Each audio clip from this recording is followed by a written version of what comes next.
Good morning friends. आप सभी का एसबीआई सिक्योरिटीज के डेली मॉर्निंग पॉडकास्ट में स्वागत है। पहले मैं आप सभी को नए साल की बहुत बहुत शुभकामनाएं देना चाहूँगा। नया साल आपके जीवन में ढेर सारी खुशियाँ लाए और बहुत सारे पैसे बनाने के मौके स्टॉक मार्केट से लाए। अब देख लेते हैं ग्लोबल मार्केट में क्या हुआ। कल न्यू ईयर के चलते हुए यूएस मार्केट बंद थे और आज जब मॉर्निंग में एशियन मार्केट ट्रेड हो रहे हैं तो कहीं ना कहीं मिला जुला कारोबार हो रहा है। अगर मैं एशियन मार्केट की बात करूं तो ऑस्ट्रेलियन मार्केट हल्के फुल्के ऊपर है, 0.4% ऊपर है। जैपनीज मार्केट बंद है और गिफ्ट निफ्टी है जो कि इंडियन इक्विटी मार्केट का एक बैरोमीटर है, वो काइंड ऑफ फ्लैटिश ट्रेड कर रहा है। कल इंडियन मार्केट ने एक अपना नया हाई दर्ज किया फर्स्ट हाफ में। पहले हाफ में 17 में देखा कि हमने मार्केट और निफ्टी और सेंसेक्स दोनों ने तकरीबन अपना नया हाई छुआ। निफ्टी का लेवल था 21834 हाई के लेवल टच किया और सेंसेक्स ने 72561 के हाई लेवल टच किए। हालांकि सेकेंड हाफ में मार्केट बंद होते होते हमने देखा कि प्रॉफिट बुकिंग हुई और मार्केट लगभग फ्लैट बंद हुआ। और अगर मैं फंड फ्लो के लिहाज से बात करता हूं तो फॉरेन इंस्टीट्यूशनल इन्वेस्टर ने कल 8,855 करोड़ की सेलिंग की और डोमेस्टिक इंस्टीट्यूशनल इन्वेस्टर ने 410 करोड़ की बाइंग की। ओवरऑल कल मार्केट में सेंटीमेंट कहीं ना कहीं पॉजिटिव थे फर्स्ट हाफ में और सेकंड हाफ में हमने देखा कि प्रॉफिट बुकिंग आई मार्केट में। अब ये क्वार्टर थ्री रिजल्ट के अपडेट्स आना चालू हो गए हैं, तो पहले हम लोग देख लेते हैं कि क्या क्या अपडेट आए हैं। तो सबसे पहले मैं बात करना चाहूँगा करूर वैश्य बैंक की। करूर वैश्य बैंक में कल मार्केट के दौरान अपडेट आया। बैंक ने कहा कि उनके जो डिपॉजिट है ये क्वार्टर में 12.8% ग्रो हुए हैं। एडवांसेस जो कि लोन जिसे कहते हैं वो तकरीबन 17% ग्रो हुआ है। कासा डिपॉजिट जो है तकरीबन 4.7% ग्रो हुए हैं ये साल। तो ओवरऑल एक positive set of quarterly update Karur Vysya bank की ओर से आते हुए, और इसी के चलते हमने देखा कि कल हल्का फुल्का स्टॉक में कल पॉजिटिव रिएक्शन आई। एक 170 के आसपास स्टॉक ट्रेड हो रहा है। हमें ये लॉन्ग टर्म के लिहाज से ये बैंक काफ़ी अच्छी लगती है। कल काफ़ी सारे ऑटो कंपनीज के दिसंबर सेल्स के नंबर आए और एक बात मैं आपको ध्यान दिला दूं कि दिसंबर यूजुअली वीक मंथ होता है ऑटो सेल्स के लिहाज से, क्योंकि एक कोई भी एक जो व्हीकल परचेस करने वाला होता है उसके दिमाग में ये थॉट होता है कि मैं क्यों ना जनवरी में गाड़ी खरीदूं दिसंबर में खरीदने की बजाय, क्योंकि कहीं ना कहीं ईयर चेंज होता है तो उसका एक बेनिफिट लॉन्ग टर्म में व्हीकल ओनर को मिलता है। तो पहले देख लेते हैं पैसेंजर व्हीकल सेगमेंट में कल कैसे नंबर आए। मारुति ने कल एक हल्का सा अगर मैं ओवरऑल कंपनी लेवल पे देखूं तो मारुति ने कल 1% वाई डिग्रोथ रिपोर्ट किया अपने सेल्स में। तकरीबन 1,37,551 यूनिट सेल किए। हालांकि अगर मैं मारुति के नंबर थोड़े डीप में एनालिसिस करता हूं तो उसमें यह पाया गया है कि उनके एसयूवी सेल्स जो है जैसे ब्रेजा, फ्रॉन्क्स, अर्टिगा, इनमें 39% ईयर ओवर ईयर ग्रोथ देखी गई है दिसंबर मंथ में। और जो एसयूवी जो व्हीकल्स होती हैं इनके मार्जिन बेहतर होते हैं। तो हालांकि कल स्ट्रीट ने कोई बड़ी रिएक्शन नहीं दी मारुति के सेल्स नंबर पे, बट मुझे लगता है कि ये एक अंडरओन स्टॉक है, लॉन्ग टर्म के लिहाज से पोर्टफोलियो में ऐड किया जा सकता है। एक पॉजिटिव नंबर दिसंबर मंथ में आते हुए देखा गया। फिर महिंद्रा एंड महिंद्रा का अगर मैं बात करता हूं तो उनका जो पैसेंजर व्हीकल पोर्टफोलियो है उसमें 24% ईयर ओवर ईयर ग्रोथ आते हुए दिखी महिंद्रा एंड महिंद्रा में। तो महिंद्रा ने 35,174 गाड़ियां दिसंबर महीने में बेची। तो ये कहीं ना कहीं एक positive growth Mahindra and Mahindra में देखा गया। हालांकि महिंद्रा एंड महिंद्रा का जो ट्रैक्टर डिवीजन है उसमें हमने एक बड़ी डी ग्रोथ देखी। तो महिंद्रा एंड महिंद्रा के जो ट्रैक्टर सेल्स है वो 18% डाउन थे year over year. 19,138 unit Mahindra and Mahindra ने अपने ट्रैक्टर सेल्स में दर्ज किया है। कमर्शियल व्हीकल में भी महिंद्रा एंड महिंद्रा का जो सेल्स है 11% घट करके 17,888 आया। तो ये भी एक निगेटिव, तो kind of mix set of number Mahindra and Mahindra की ओर से आते हुए जो कार पोर्टफोलियो है वो अच्छा कर रहा है और ट्रैक्टर और कमर्शियल व्हीकल का जो पोर्टफोलियो है उसमें कहीं ना कहीं डी ग्रोथ देखी गई। तो एक मिक्स काइंड ऑफ रिएक्शन रहेगा। हालांकि ओवरऑल अगर मैं ऑटो सेक्टर की बात करूं तो मुझे लगता है कि आउटलुक पॉजिटिव रहेगा नेक्स्ट ईयर के लिहाज से। और महिंद्रा एंड महिंद्रा भी अगर यहाँ कहीं अपने डीप होता है due to some negative reaction तो पोर्टफोलियो में ऐड कर सकते हैं। अब देख लेते हैं टाटा मोटर्स। टाटा मोटर्स में एक काफ़ी अच्छे नंबर दर्ज किए दिसंबर महीने में। टाटा मोटर्स के जो व्हीकल थी 9% ईयर ओवर ईयर ग्रोथ दर्ज किया है पैसेंजर व्हीकल ने, और एक काफ़ी पिछले कई महीनों से फ्लैटिश से निगेटिव ग्रोथ आ रहा था टाटा मोटर्स में। और इनके जो ईवी सेल्स है वो भी 29% ईयर ओवर ईयर बढ़ करके आए हैं टाटा मोटर्स के पैसेंजर व्हीकल। तो पैसेंजर व्हीकल ने जो डिपार्टमेंट है उन्होंने दर्ज किया है 43675 यूनिट का सेल्स, जो कि 8% ईयर ओवर ईयर ऊपर है। अगर मैं कमर्शियल व्हीकल सेल्स की बात करता हूं तो टाटा मोटर्स ने का जो कमर्शियल व्हीकल डिवीजन है उसमें हमने देखा कि 1% ईयर ओवर ईयर ग्रोथ आया, काइंड ऑफ फ्लैटिश ग्रोथ था 34,180 यूनिट्स के आसपास। प्लस इसके अलावा टाटा मोटर्स में जब जेएलआर के नंबर आएंगे तो उसका रिएक्शन हम स्टॉक में आते हुए देखेंगे। अब देख लेते हैं two wheeler three wheeler industry काफ़ी अच्छी कर रही है। हमने देखा कि एक बहुत रोबस्ट मंथ रहा है पूरे इंडस्ट्री के लिए। दोनों बजाज ऑटो और टीवीएस मोटर ने 26% और 33% ईयर ओवर ईयर ग्रोथ दर्ज करी है डोमेस्टिक सेल्स में। और इसका एक मुख्य कारण रहा है कि रूरल मार्केट में एक सेंटीमेंट इंप्रूव हो रहे हैं, एक्सपोर्ट में कहीं ना कहीं रिकवरी देखने मिल रही है। हालांकि आयशर मोटर के जो दिसंबर के सेल्स नंबर थे वो 7% ईयर ओवर ईयर डाउन थे, और इसका मुख्य कारण रहा है कि इनका आयशर मोटर का एक्सपोर्ट है वो तकरीबन 29% ईयर ओवर ईयर डाउन था। दो 350 सीसी जो मोटरसाइकिल होती है उसका जो सेल है वो 11% ऊपर था, और जो 350 सीसी के नीचे की मोटरसाइकिल है उसमें उसका जो सेल है 9.5% नीचे था। ओवरऑल अगर मैं सेल्स मिक्स का चेंज होते हुए देखूं तो मुझे लगता है कि आयशर मोटर के जो मार्जिन है बीटा मार्जिन वो एक्सपैंड होकर के आएंगे। अगर मैं थ्री व्हीलर की बात करता हूं तो दोनों कंपनीज ने, बजाज ऑटो जिसका 80% मार्केट शेयर है वो तकरीबन 41% ईयर ओवर ईयर बढ़ा, और टीवीएस मोटर भी 22% ईयर ओवर ईयर सेल्स दर्ज किया है फॉर द मंथ ऑफ दिसंबर। महिंद्रा ने भी एक मॉडेस्ट ग्रोथ दर्ज किया है थ्री व्हीलर में 5% ईयर ओवर ईयर ग्रोथ देखी है हमने। कमर्शियल व्हीकल की बात करते हैं तो बेसिकली कमर्शियल व्हीकल को अगर हम थोड़ा डीप से एनालिसिस करते हैं तो उसमें ये पाया गया है कि जो हेवी कमर्शियल व्हीकल होते हैं, हेवी ट्रक्स होते हैं, उनमें कहीं ना कहीं डबल डिजिट ग्रोथ देखा गया महिंद्रा और टाटा मोटर्स की ओर से। और जो डी ग्रोथ था वो लोअर टनेज व्हीकल में था। तो जिस तरह से इंफ्रास्ट्रक्चर, कंस्ट्रक्शन और माइनिंग सेक्टर की डिमांड है उसके चलते हुए जो टिपर ट्रक्स होते हैं उसकी डिमांड बेहतर दिख रही है। ट्रैक्टर सेगमेंट हमने ऑलरेडी डिस्कस किया कि एक कहीं ना कहीं खरीफ का जो हार्वेस्ट था उसमें डिले हुआ है, रबी की सोइंग भी डिले चल रही है।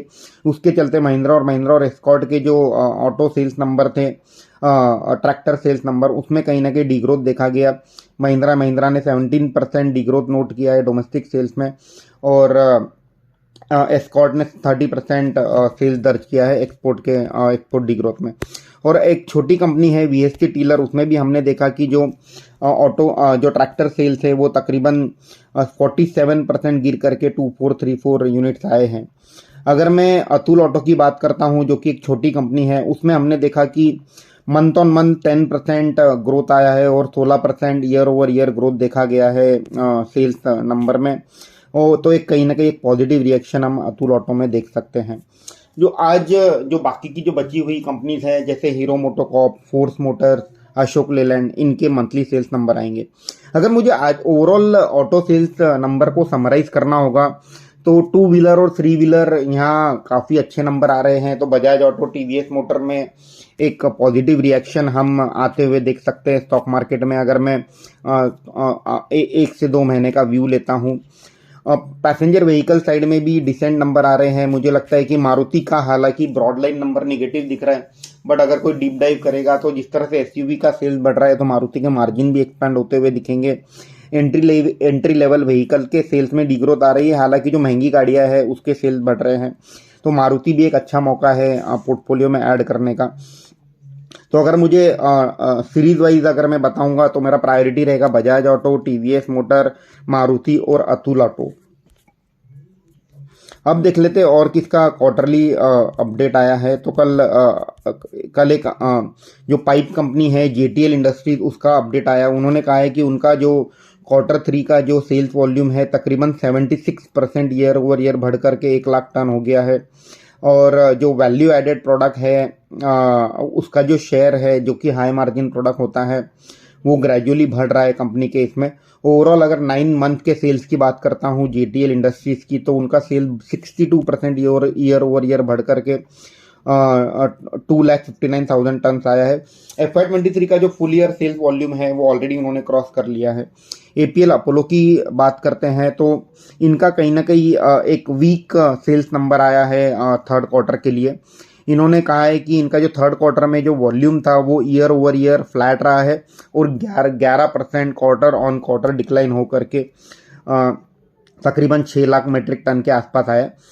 हालांकि जो इनका जो वैल्यू एडेड प्रोडक्ट का जो शेयर है वो बढ़ गया है 59% का, और जो वॉल्यूम डिक्लाइन हुआ है क्वार्टर ऑन क्वार्टर, इसका एक मुख्य कारण ये रहा है कि चैनल डिस्टॉकिंग हुआ है। मतलब जो मार्केट में जो इनके डीलर डिस्ट्रीब्यूटर हैं इन्होंने अपना माल कम किया है क्योंकि इन्हें लग रहा था कि स्टील के प्राइस करेक्ट होंगे और इसी के चलते कहीं ना कहीं डिस्टॉकिंग हुआ है। तो एक काइंड ऑफ म्यूटेड रिएक्शन हम एपीएल अपोलो ट्यूब में देख सकते हैं। हालांकि लॉन्ग टर्म के लिहाज से ये कंपनी हमें काफ़ी अच्छी लगती है। थर्ड क्वार्टर में अगर डिस्टॉकिंग हुआ है तो फोर्थ क्वार्टर में डेफिनेटली रीस्टॉकिंग भी होगा, और जिस तरह से इंफ्रास्ट्रक्चर की जो ग्रोथ स्टोरी इंडिया में चल रही है उसका एक प्रॉक्सी प्ले है। तो एपीएल अपोलो आज अगर निगेटिव रिएक्ट करता है तो पोर्टफोलियो में डेफिनेटली ऐड करना चाहिए। जेटीएल इंडस्ट्रीज में आज हम एक पॉजिटिव रिएक्शन आते हुए देखेंगे।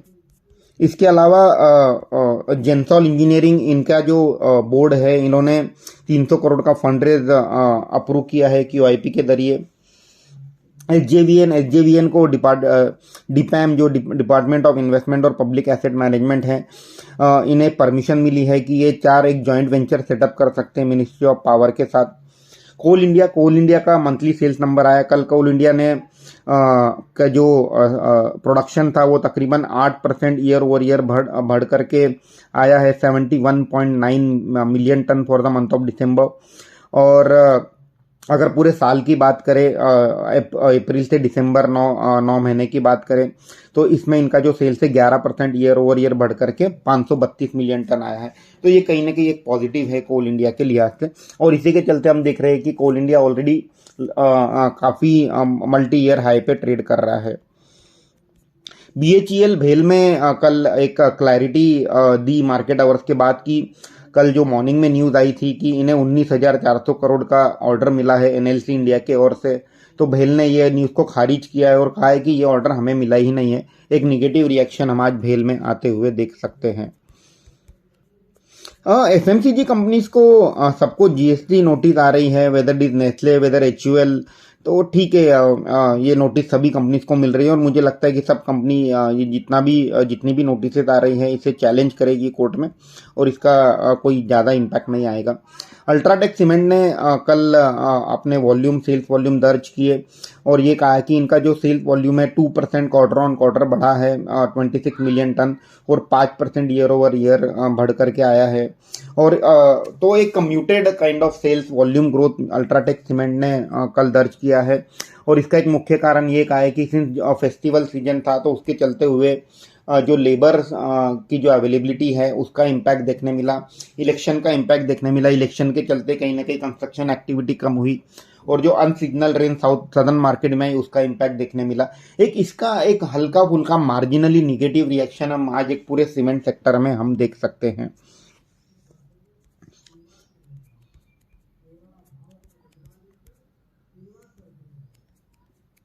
साउथ इंडियन बैंक ने अपने कल quarterly number provisional number update किए, जिसमें इन्होंने कहा है कि इनकी जो लोन ग्रोथ है तकरीबन 10.8% रही है और जो डिपॉजिट ग्रोथ है 9.4% रही है, और इनके जो कासा रेशियो है ये ईयर ओवर ईयर तकरीबन 2 परसेंटेज पॉइंट घट करके 31.79% आया है। तो एक काइंड ऑफ डिसेंट नंबर आया है साउथ इंडियन बैंक के ओर से। मुझे लगता है कि न्यूट्रल रिएक्शन स्टॉक प्राइस पे देखने मिलेगा। अब देख लेते हैं इंस्टीट्यूशनल एक्टिविटी कहाँ हो रही है। हम देख रहे हैं कि जिंदल स्टॉक के प्रमोटर हैं, इन्होंने तकरीबन 42,000 शेयर ओपन मार्केट से बाय किए दिसंबर 29 को, तो ये स्टॉक फोकस में रहेगा। ये हमारे एक रिकमेंडेड लिस्ट में भी है, हमारे रॉकस्टार्स ऑफ क्वार्टरली रिजल्ट में इसका कॉल ओपन है, तो ये स्टॉक रडार पर रखना चाहिए। अल्ट्रामरीन पिगमेंट, एमटार टेक्नोलॉजी और डेक्कन गोल्ड माइन में हमने देखा कि प्रमोटर ने अपने शेयर बेचे हैं। ओवरऑल अगर मैं आज का डिस्कशन समअप करूं तो ग्लोबली कोई संकेत है नहीं। Most of the markets are close. साल के पहले 2-3 दिन मोस्ट ऑफ द मार्केट बंद ही होते हैं। इंडियन मार्केट की बात करूं तो ऐसा कोई अब तक निगेटिव रिएक्शन देखने नहीं मिल रहा है। निगेटिव कोई न्यूज़ फ्लो है नहीं। स्टॉक स्पेसिफिक एक्शन जारी रहेगा मार्केट में। और जिस तरह से अब Q3 के अपडेट्स आना स्टार्ट हो रहे हैं कंपनी की ओर से, स्टॉक स्पेसिफिक रिएक्शन हम आते हुए देखेंगे।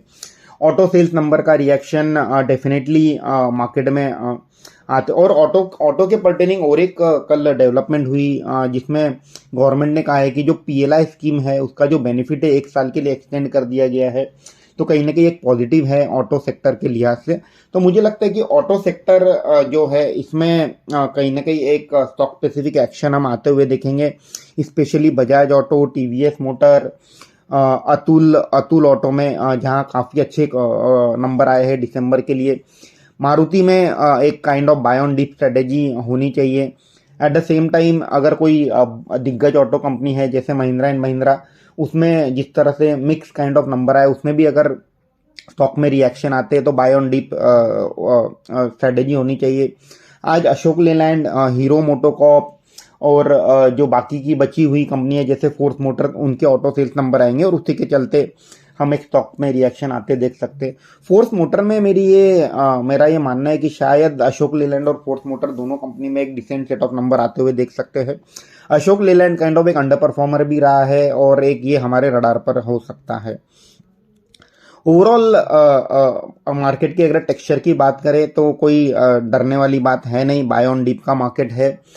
हालांकि एक काफ़ी अच्छी रैली हमने देखी है नवंबर और दिसंबर के मंथ में, उसके चलते एक हल्का फुल्का एक प्रॉफिट बुकिंग हम मार्केट में आते हुए देख सकते हैं। आज के लिए इतना ही। आपका समय देने के लिए धन्यवाद। आपका दिन मंगलमय हो। Investment in securities market are subject to market risks. Read all the related documents carefully before investing.